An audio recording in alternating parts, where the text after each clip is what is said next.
This week, we'll be covering summer showcases getting announced, Star Wars Outlaws possibly getting a release date, Starfield being a bigger hit than many think, all of that and much more.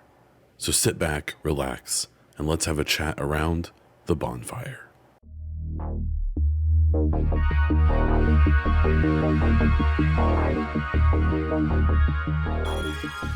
I am your host, Morgan, aka Bon, and this is a podcast about video game news, reviews, rumors, and speculation. Before we get started, please subscribe to the Bon Diesel YouTube channel, hit the like button, and leave a thoughtful comment, or, if you prefer, subscribe to the show on your favorite podcast platform, and if you really like me, go ahead and leave a review on Spotify or iTunes. Thank you to everyone who supports all of my content on Patreon, Twitch, and YouTube, with a special thanks to producer level supporter Hassan. If you're interested in supporting this podcast, please consider checking out the Linktree link in the description of the show. This week was an interesting one. It was honestly pretty slow, but the few things that did come out were pretty exciting, so we'll definitely be talking about those things. Those things are mostly predicated around gaming showcases. We're going to be talking about Xbox, Ubisoft. Surely we'll be talking about something with Nintendo, PlayStation, whatever publishers are still independent, I guess EA. That actually is an interesting one because I don't have any news about EA. EA does have their investor call coming up here in, I think, the next week or two, which is typically a pretty big thing because since they're publicly traded, they have to reveal a lot of information. And that is typically when they put out a prospective release schedule for the year. And we're really hoping to see games like Dragon Age Dreadwolf and things like that on there. I think we may even see like a Battlefield game on there, but we'll have to wait and see. But I am curious to what like EA is going to do showcase wise. They could do EA Play again. They could have their own showcase, just not with E3 anymore, obviously. They could attach themselves to Jeff Keighley's show. They could attach themselves to IGN because they're doing their own show this year. Or they could just kind of spread their stuff around all of the shows. I think that's actually pretty likely, but we'll have to wait and see. I think that it's been a weird week because there's a lot of kind of gross stuff still going on in the industry, being committed by a extreme minority of gamers, but unfortunately they're very loud, and we are going to talk just a little bit about that, but try not to give those weirdos too much attention, and then some other fun stuff that happened. So let's jump into it. We're going to start off with some Xbox news. Rumors of an Xbox showcase being on June 8th are going around and are pretty likely, especially after another showcase announcement, which we will get to. The rumored games could include Gears of War 6, Avowed, Indiana Jones, Flight Sim 2024, and the next Call of Duty. The Gears of War 6 rumors come from an appearance of Jeff Grubb on the kind of funny Xcast, which is their Xbox focused show. Grubb, he's as reliable as you want him to be, I guess. I think that his reliability with a lot of rumors has probably gone down quite a bit since he went to Giant Bomb, since he's more of like an entertainer than a journalist these days. But he almost certainly still has contacts. Whether they're giving him good info or not, who knows? But now I believe this has been corroborated by other people, the Gear 6 rumors, and just from a timeline standpoint, it kind of makes sense. It's one of those things where Gears 5 came out quite a bit ago. Coalition, we heard the rumors that they were working on other IP while they were doing Gear 6, and then they dropped the other IP, and they've only been working on Gear 6. It's going to be their first Unreal Engine 5 Gears game. And if you don't know their history, I believe the Coalition used to be part of Epic, and Microsoft acquired them many years ago. And even though they aren't part of Epic anymore, their partnership with Epic and the Unreal Engine specifically has been extremely close, and the Gears games are often all the way back to I think Unreal Engine 3 at least have been basically showcases for Unreal Engine. So, it's almost certain, even Gears 5, which was Unreal Engine 4, I assume, if you play it today, which I played it, I want to say a year and a half ago, I jumped in for a while, is to this day, even though it's an Xbox One game, one of the most visually impressive games I've ever seen. It's very pretty, and especially they have some close-ups on your main character and her, just the animations and the textures, and it's very, very good. And it's all in engine. So I'm really excited about Gear 6. I think that's definitely the type of game and information and release that Xbox just really needs right now. They like the ideal thing would be for Xbox to get like Gear 6, a new Halo, like Perfect Dark, to maybe get some of this, some of those big titles out in the next couple of years, just to get people kind of, happy again. But, we all know that may be a fool's errand. Avowed, I don't really need to see more of that game. I'm curious about it, but I'm not like super interested. Indiana Jones, similar story.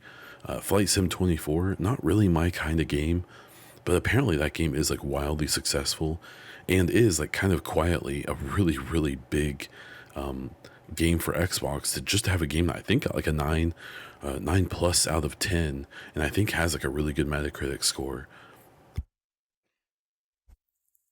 Even though, you don't really hear much about it. So, and they have some really cool collabs as well. But, and then what is probably the biggest thing here, even though a lot of gamers, hashtag or quotes or whatever, may not agree, is them getting to announce the next Call of Duty during the Xbox showcase, and likely getting to announce that it's Game Pass exclusive or Xbox exclusive. Or no, it won't be, but it will be on Game Pass because it's not going to be exclusive. But it's almost certainly going to be day one Game Pass. The only reason it wouldn't be is if before the ABK acquisition, they wrote up contracts with PlayStation. And what could get really funny with that is that if they did contracts with PlayStation to not put it on Game Pass, which has been rumors in the past that the reason you never saw ABK work with Xbox, even when it was its own publisher, not owned by Xbox, is that it was almost certain that PlayStation was paying for them not to put not allow Call of Duty on Game Pass. You know, I think I have a conspiracy that in the years and years coming, I think we're going to find out that PlayStation, and I don't think there's anything wrong with it, PlayStation was probably paying a ton of money to keep all kinds of games off of Game Pass, and maybe Xbox in general. But we'll have to wait and see if that ever comes out. But yeah, the Call of Duty thing is going to be a big deal, even if it isn't on Game Pass yet for contract reasons. Just, getting those 10 plus million people to check out the Xbox showcase in general is going to be really good for Xbox, no matter how you cut it. So, I would love to see Perfect Dark. I would love to see the Outer Worlds 2 talked about. There's a bunch of games I'm curious about, but we may just have to wait and see. There's likely, I would say almost guaranteed, we'll get some kind of hardware news. The biggest, most exciting thing they could do is tease or even do a light reveal of the next gen, of even just starting to talk about, the next big console, the handheld, even just giving us any insight or confirmation of those things is possible.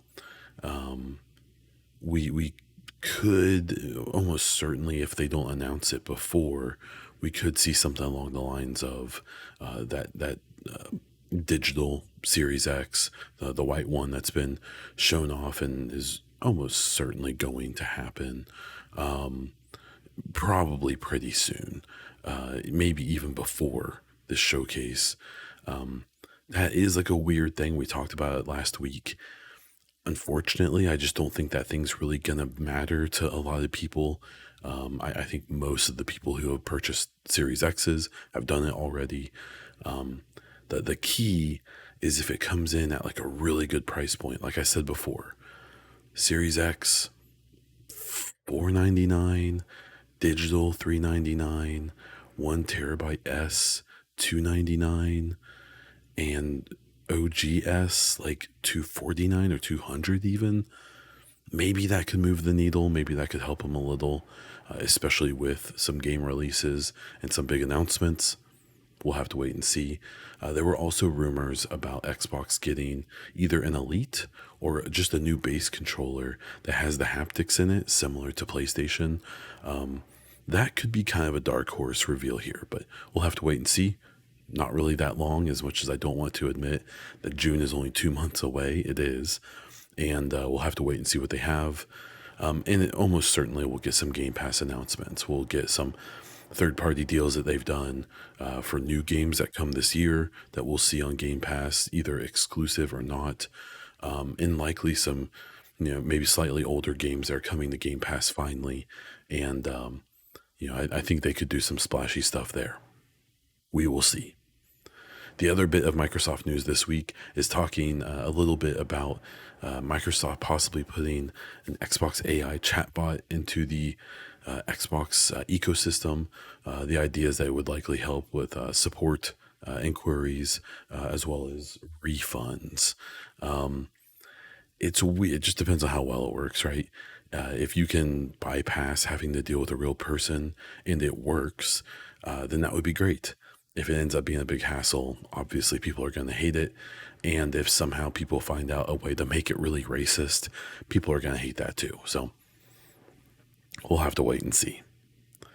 I didn't really see any notable PlayStation or Nintendo news this week, besides a story that is PlayStation, I guess, but I'll talk about it towards the end.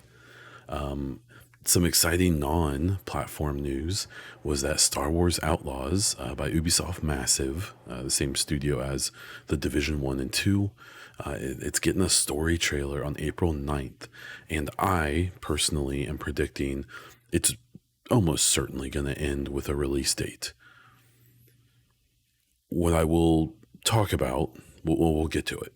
This is in line with what we've been seeing lately. This game has been popping up all over the place, getting rated in various countries for its like ESRB rating or whatever the equivalent is in other places. The thing I'm going to say is that like with Jedi Survivor, they gave a lot of details about that game at the Star Wars May the 4th, May 4th celebration, where they do a big showcase and they talk about games and movies and shows and everything that's happening in the Star Wars kind of universe. The fact that they're doing this a month before that tells me that that game is probably coming pretty soon, maybe in May even, because if they wait till they don't want to wait till May the 4th to start doing, marketing and PR. That would be too close to the release date. So they're doing it a month earlier. I think that almost certainly gives us Outlaws coming likely in late May or maybe early June, which would be really, really cool. The only reason I think maybe not is if they plan on making Outlaws a big part of their Ubisoft showcase in June 10th. But I kind of doubt it. It really seems like if it wasn't coming till maybe late this year, they would have just waited for May the 4th or even the June 10th showcase. So I suspect this game's coming really soon. I will say for my own, I guess, exclusive reporting, that I have gotten some winks and hints from people potentially in the know that suggest it's coming probably a lot sooner than people think, and completely on my own guess. Like I said before, late May, early June would be pretty cool. I think that'd be awesome. And I think if I'm remembering correctly, that would probably put them in a pretty good spot release-wise without any big games coming out like right at the same time. So I'm excited. I think Outlaws is very much kind of a maybe a below the the line kind of the under the attention, candidate to be like a game of the year. I really think Ubisoft Massive, which has done such a good job with the Division games, getting a chance to flex their narrative muscle, which they've done so well in the Division games, despite looter shooters being just god awful to tell stories in. I think this game is their opportunity to show look what we can do gameplay. Everyone knows that we can do beautiful environments and animations and things like that. Now, watch what we can do with story. And if the rumors I've heard about how the story is handled and the feeling of the game, which I don't really want to talk about, if the things I've heard are true, I think this is going to be a game of the year candidate easily. Really, only probably hurt by the fact that some people just don't like Star Wars. But I'm really hoping it's a game that even if you don't care about Star Wars, that just for the experience will be worth it. And so we'll have to wait and see. We'll see if my predictions are correct. In other Star Wars news, Star Wars KOTOR remake is still alive, according to Saber Interactive's CEO Matthew Karch. If you don't remember, Saber Interactive just recently split from the Embracer Group. There's been rumors that this KOTOR remake was a complete shit show. It was actually with another studio before it came to Saber. Now Saber's not with Embracer anymore. And the rumors were, and the people just kind of, I think, naturally assume that, oh, that game's done. They say it isn't, and so we'll have to wait and see. It is interesting to have the CEO coming out. There's also rumors that are unsubstantiated right now that PlayStation's getting impatient with this whole situation.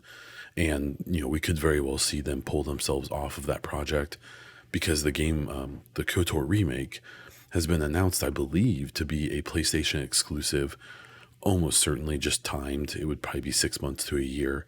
But if we see that drop off of it, if we ever hear about it again, if it truly is still alive, I wouldn't be surprised if we see that it's coming to all platforms because PlayStation is no longer supporting it, aka paying for probably a big chunk of the development. We may see that go away. We'll have to wait and see. Speaking about Ubisoft, talking about that June 10th Ubisoft Forward, which is what they call their showcases. Going back a bit, why I think that Xbox showcase on June 8th is probably pretty likely is I believe they do their showcases almost always a day or two before Ubisoft. So I wouldn't be surprised at all if this all lines up. We'll probably see someone else do theirs on the 9th. And I'll have to look back and see when Summer Games Fest and the IGN show are going to be.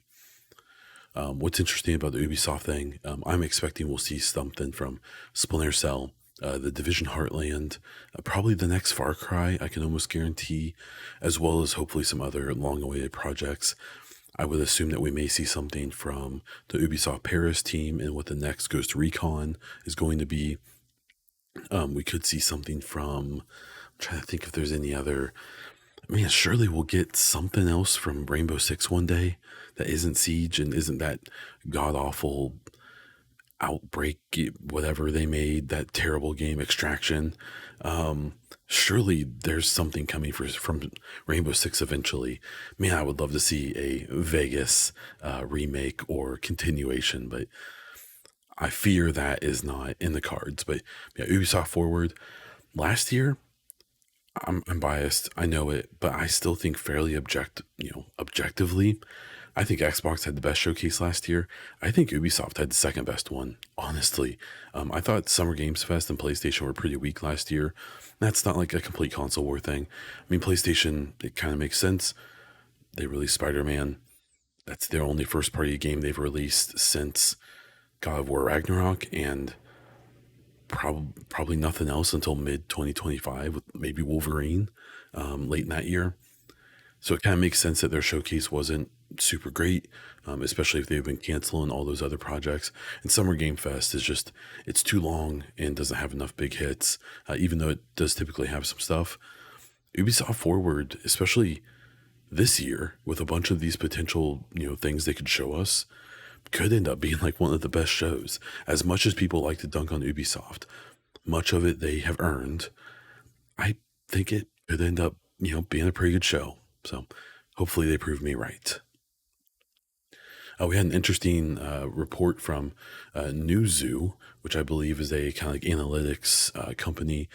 They said that 60% of gaming playtime in 2023 was playing titles that were 6 years old or older. This was talking about games like Grand Theft Auto 5 and a bunch of other titles, I think at World of Warcraft and so on. The most interesting thing, which I, as a Starfield lover, just really, really loved this metric. The only single player game that cracked the top 10 for gameplay hours last year was Starfield. Now I know what people are going to say. Oh, well, it was on Game Pass. So a lot of people played it, but not for very long, but it still was a lot of play hours. Whatever. I don't care. When it's taking in all of the games that came out or all of the games that were out, not even just last year, but in years before. So like God of War Ragnarok that came out at the end of 2022, I believe. Oh, or did it come out early? Either way, all of those games were out too. Even Baldur's Gate, and it came out late in the year as well. The fact that Starfield had the most play hours of all for a single player game. So I guess Baldur's Gate wouldn't count. It's technically co-op, even though let's be real, that's a single player game. If you're playing co-op, Baldur's Gate 3, it's totally fine. I respect your choices, but you're a weirdo. That game is not a co-op game. Come on. Mostly kidding. But still, I think this is really cool and, good for Starfield. As much as the online narrative has really turned on that game, it reviewed really well. I loved it, and I'm always right. But it just like, it's better than people have given it credit. There's someone who's probably going to listen to this show who I saw say it's a 4 out of 10 game. I expect no less from you. You know who you are, but that's dumb. And that's fine. That's just my personal opinion. I just really think the momentum around that narrative, whether it was because of it being Xbox exclusive, whether because it's a flawed game for sure. Like, I'm not sitting here trying to be like, well, actually, Starfield was perfect, and all the people are wrong. Like, no, most of the criticisms are fair with Starfield. But I still think that with all of those criticisms, there's at least a 7 out of 10 game there for most people. And for a decent number of people like myself, much better than that. So, hey, kind of can't argue with the hours. Maybe you can. I'm sure people will anyways. But for me, as a Starfield truther, I was happy to see this. So good for them. They really do need to get that DLC out, and hopefully it comes with like a bunch of substantial changes to the game because I do love it, but it needs help. There are some rumors. This is a big Ubisoft show. There's rumors of a joint Ubisoft and Evil Empire, which is the studio behind Dead Cells, of a project for Prince of Persia between them coming out this year. That would be so cool because Dead Cells is one of the best feeling games I've ever played. Not just because it's a roguelite, because it's just, man, when that game first came out, I played so much of it. And then I dabbled over the years.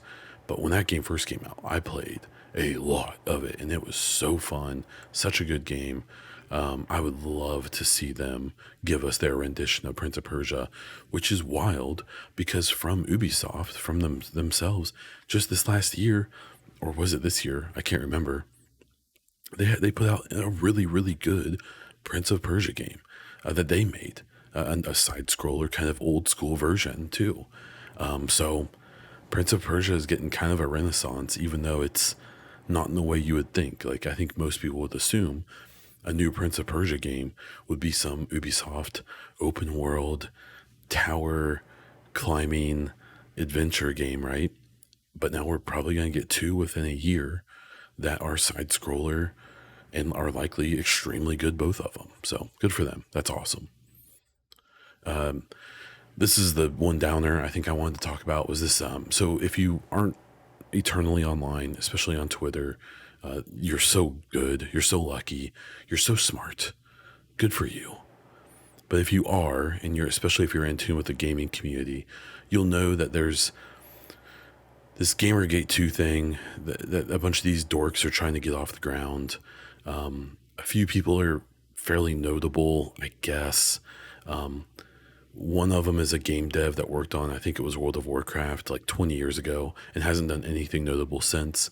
Who has found a new grift in, you know, playing towards misogynists and and generally toxic, incelly kind of individuals. They've really been pushing this Gamergate thing again. If you don't remember Gamergate, go look it up. But long story short, it was a harassment campaign against especially women and people who were LGBT and such.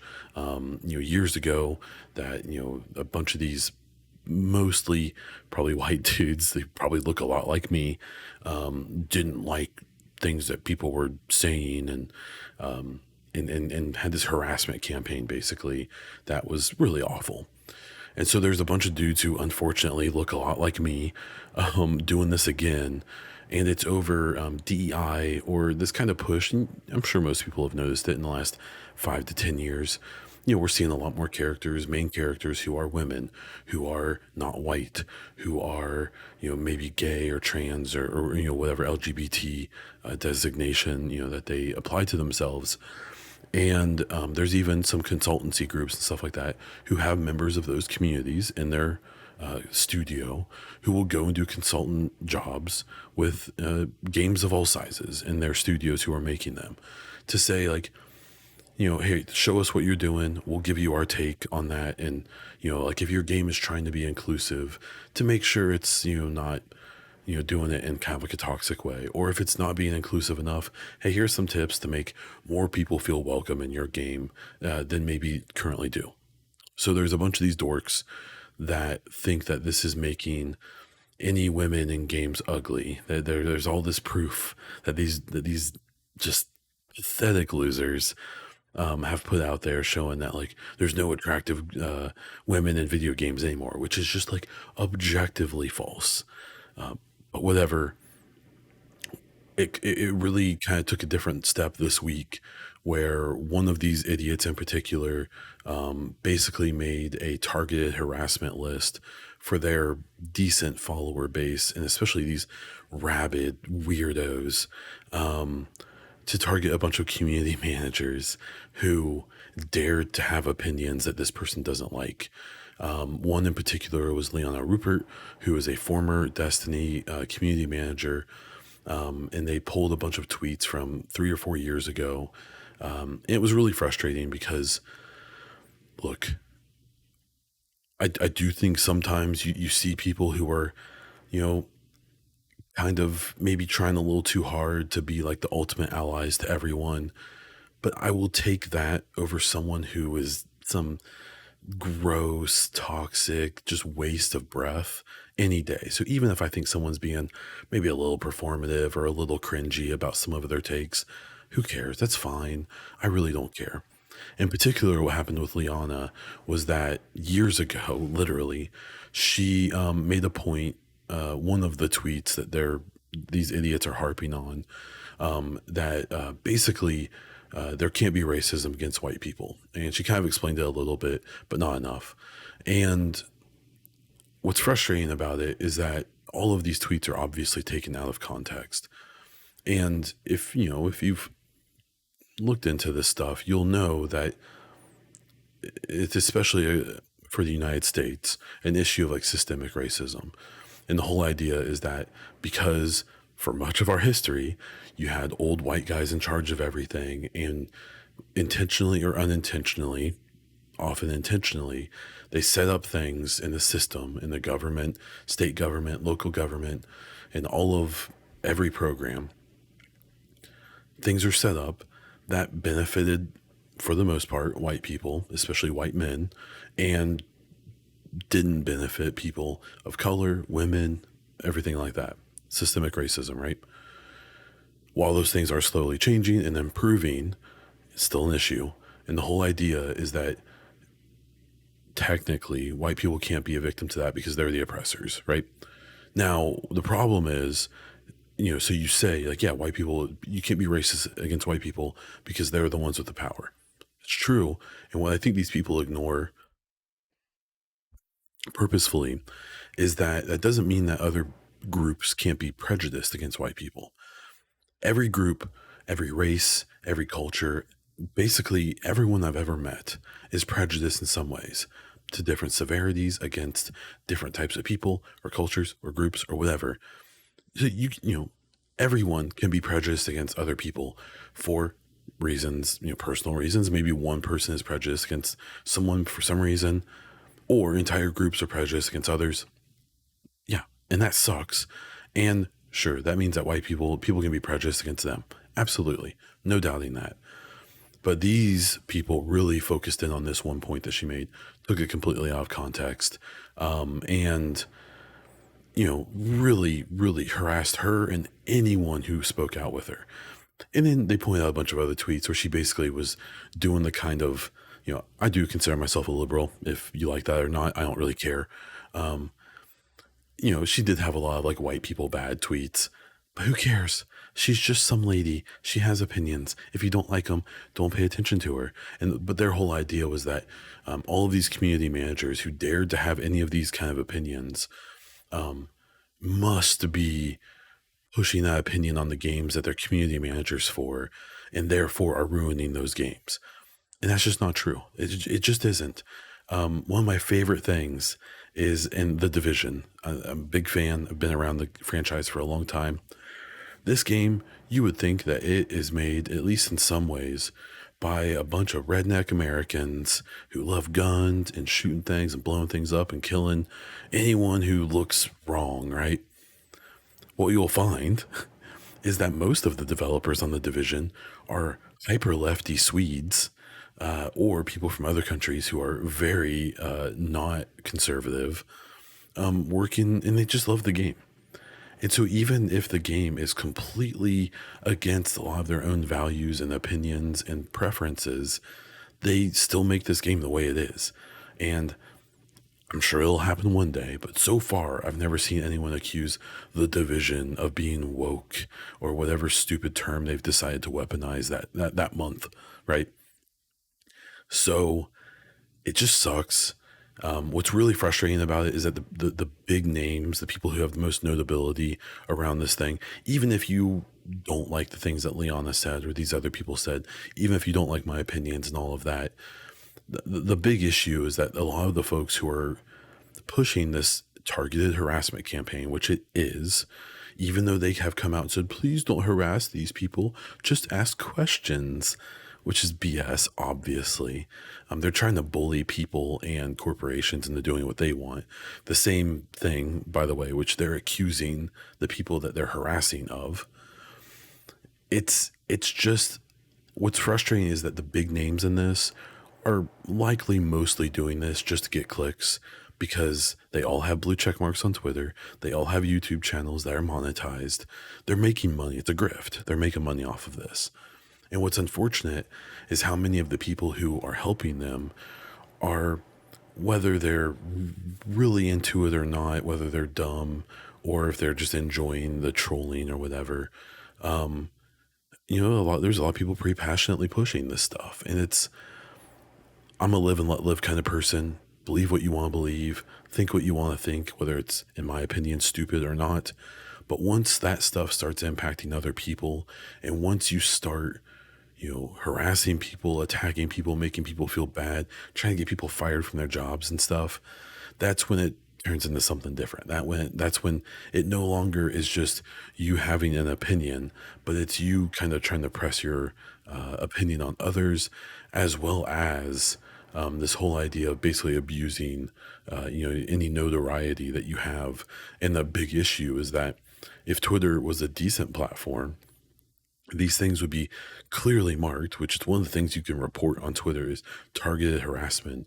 These people would all be getting banned or suspended or whatever, but they won't, because, the biggest social media of its type is owned by a guy who supports this stuff and who agrees with these weirdos. So Oh well, I guess. If you know any, or if you follow any of these creators, or especially these com devs who are getting harassed, you know, I don't really know what the right course of action is, but maybe just shoot them a DM and say, "I appreciate you."